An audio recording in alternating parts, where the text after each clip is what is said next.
Public sector enterprise है। नरेंद्र मोदी जी और उनकी सरकार इसका आस्ते आस्ते आस्ते आस्ते गला घोट रहे हैं। बताइए एचईसी का गला क्यों घोटा जा रहा है? क्योंकि सरकार और बीजेपी चाहती है कि एचईसी काम ना करे और आने वाले कल एचईसी फैक्ट्री का नाम बदलकर अदानी नाम का नेम प्लेट इसके ऊपर लगा दिया जाए, इसको प्राइवेटाइज कर दिया जाए। जहां भी मैं जाता हूं वहां पे ऐसे किसी ना किसी पब्लिक सेक्टर यूनिट के लोग बैनर लिए, पोस्टर लिए, झंडा लिए खड़े दिखते हैं। बीएचईएल, एचएएल, एचईसी, क्योंकि मोदी सरकार सारे के सारे पब्लिक सेक्टर यूनिट्स को आस्ते आस्ते आस्ते मारकर एक ही नेम प्लेट लगाना चाहती है। भाइयों और बहनों, बीएचईएल नहीं, एचएएल नहीं, एचईसी नहीं, इंडियन ऑयल नहीं, अदानी। बीजेपी के लोगों से मैं कहता हूं, कर लो जो करना है। अदानी का नाम एचईसी पे नहीं लगेगा, हम नहीं लगने देंगे। ये देश की पूंजी है, ये किसी उद्योगपति की पूंजी नहीं है। ये फ्री गिफ्ट अदानी को नहीं मिलेगा, ये हम आपको आश्वासन दे रहे हैं। भाइयों और बहनों, बात आप समझिए, देश में कम से कम 50% ओबीसी वर्ग के लोग हैं। आज तेलंगाना के चीफ मिनिस्टर यहां आए और उन्होंने मुझे बताया कि जो वायदा हमने तेलंगाना में किया था, आज उस वायदे को तेलंगाना की सरकार ने पूरा किया है। कौन सा वायदा? जाति जनगणना का वायदा।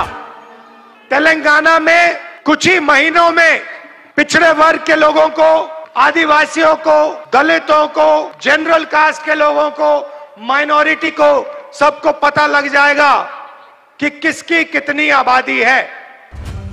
अब मैं आपको ये बोल क्यों रहा हूं? क्योंकि ये जो एचईसी के लोगों को तंग किया जा रहा है, ये पिछड़े वर्ग के लोग हैं, ये आदिवासी हैं, ये दलित हैं और इनको रोजगार से हटाया जा रहा है और इस एचईसी को प्राइवेटाइज किया जा रहा है। प्राइवेटाइजेशन का मतलब समझिए, प्राइवेटाइजेशन का मतलब ओबीसी को, दलित को, आदिवासी को और गरीब जनरल कास्ट के व्यक्ति को बेरोजगार बनाने का काम है। ये प्राइवेटाइजेशन नहीं है। ये दलितों से, आदिवासियों से, पिछड़ों से, गरीब जनरल कास्ट के लोगों से, माइनॉरिटी के लोगों से चोरी है। ये हो रहा है। किसी दिन आप अदानी जी की कंपनी की लिस्ट निकालिए और मैनेजमेंट की टीम देखिए, अदानी की कंपनी में आपको एक पिछड़ा नहीं मिलेगा, एक दलित नहीं मिलेगा, एक आदिवासी नहीं मिलेगा, एक गरीब जनरल कास्ट का व्यक्ति नहीं मिलेगा। और इसको, इस एक व्यक्ति को देश की पूरी पूंजी पकड़ाई जा रही है। एयरपोर्ट, पोर्ट्स, इंफ्रास्ट्रक्चर, सड़कें, पुल, स्टोरेज की facility, solar power, wind power, जो भी ये व्यक्ति चाहता है इसको मिल जाता है। डिफेंस में आप देख लीजिए, सारे के सारे कॉन्ट्रैक्ट्स, हथियार के कॉन्ट्रैक्ट, ड्रोन के कॉन्ट्रैक्ट, ये सारे के सारे इसी एक व्यक्ति को दिए जा रहे हैं। क्यों? क्योंकि हिंदुस्तान के प्रधानमंत्री चाहते हैं। इसीलिए भाइयों और बहनों, आप किसी प्राइवेट कंपनी में जाइए, किसी भी प्राइवेट कंपनी में जाइए और वहां पूछिए दलित कितने हैं, आदिवासी कितने हैं, आपको एक नहीं मिलने वाला। फिर आप जाइए हिंदुस्तान की सरकार में जाइए, 90 लोग हिंदुस्तान की सरकार को चलाते हैं, आईएएस ऑफिसर हैं, पूरे के पूरे बजट को ये कंट्रोल करते हैं। हिंदुस्तान की सरकार 10 रुपए खर्च करती है तो रुपए कहां खर्च होंगे, ये 90 लोग निर्णय लेते हैं। 90 में से आदिवासी कितने, दलित कितने, पिछड़े कितने, आप जानते हो? देखो सन्नाटा छा गया, सब चुप हो गए। 90 में से सिर्फ 3 ओबीसी वर्ग के लोग हैं और 100% बजट में से ओबीसी वर्ग के अफसर सिर्फ 5% कंट्रोल करते हैं। मतलब अगर हिंदुस्तान की सरकार 100 रुपए बजट में बांटती है तो 5 रुपए का निर्णय ओबीसी वर्ग लेता है। आप जानते हो दलित वर्ग के अफसर कितना निर्णय लेते हैं? जीरो जितना। आपकी ना सरकार में हिस्सेदारी, ना कॉर्पोरेट सेक्टर में हिस्सेदारी। आप जाइए लिस्ट निकालिए, प्राइवेट अस्पतालों की लिस्ट निकालिए, उसमें देखिए, उसमें आपको दलित नहीं मिलेगा, मैनेजमेंट में एक ओबीसी नहीं मिलेगा, एक मालिक नहीं मिलेगा, एक आदिवासी, एक दलित, कोई नहीं मिलने वाला उसमें। प्राइवेट यूनिवर्सिटीज की लिस्ट निकालिए, कॉलेजेस की लिस्ट निकालिए, उसमें आपको एक पिछड़ा नहीं मिलेगा, एक मालिक आपको पिछड़ा नहीं मिलेगा, एक मालिक दलित नहीं मिलेगा, एक मालिक आदिवासी नहीं मिलेगा।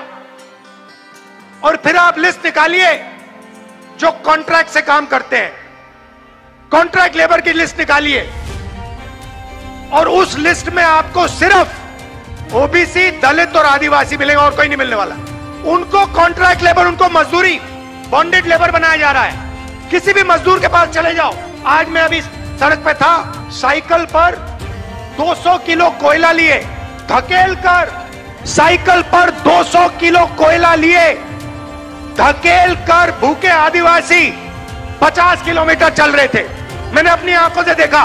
वहां पे आपको आदिवासी मिल जाएगा, वहां पे आपको दलित मिल जाएगा, वहां पे आपको पिछड़ा मिल जाएगा, मगर किसी बड़ी कंपनी में नहीं मिलने वाला, किसी अस्पताल के मैनेजमेंट के ऑफिस में नहीं मिलने वाला। यही हिंदुस्तान के सामने सबसे बड़ा सवाल है, इससे बड़ा सवाल है ही नहीं। और इसीलिए हमारा पहला कदम पूरे देश में जाति जनगणना को करवाने का होगा, और हम पता लगाएंगे इस देश में दलित कितने, आदिवासी कितने, पिछड़े कितने। आजकल 50% से ज्यादा रिजर्वेशन नहीं मिल सकती। ये जो 50% का लिमिट है, इसको कांग्रेस पार्टी की सरकार, इंडिया की सरकार उठा के फेंक देगी। और हम जो दलित हैं, आदिवासी भाई हैं, उनके रिजर्वेशन में कोई कमी नहीं आएगी। मैं आपको गारंटी देके कह रहा हूं। और जो पिछड़ों का हक बनता है वो उनको मिलेगा। इन्होंने क्या किया? सारे छोटे व्यापारियों को खत्म कर दिया। जो छोटा बिजनेस करते थे, जो स्मॉल और मीडियम बिजनेस करते थे, उनको सबको मार दिया। 2 हथियार का प्रयोग किया इन्होंने। पहले प्रधानमंत्री ने झूठ बोला और कहा कि मैं काले धन के खिलाफ लड़ाई लड़ रहा हूं, और नोटबंदी कर दी। नोटबंदी ने हिंदुस्तान के सब छोटे बिजनेस वालों को खत्म कर दिया, उड़ा दिया। ये अदानी जी के लिए काम किया। उसके बाद जीएसटी लागू कर दी। नतीजा हुआ कि आज हिंदुस्तान का युवा रोजगार पा ही नहीं सकता। जितना भी ढूंढना है ढूंढ लो। मैं झारखंड के युवाओं से कह रहा हूं, देश के बाकी युवाओं से कह रहा हूं, जितना आपको ढूंढना है ढूंढो। नोटबंदी के बाद, जीएसटी के बाद, नरेंद्र मोदी जी की पॉलिसीज के बाद छोटे बिजनेसेस हैं ही नहीं। ये देश की रीढ़ की हड्डी है, इनको खत्म कर दिया। तो जब तक दिल्ली की सरकार नहीं बदलेगी, तब तक इस देश में युवाओं को रोजगार नहीं मिल सकता। सीधी बात है।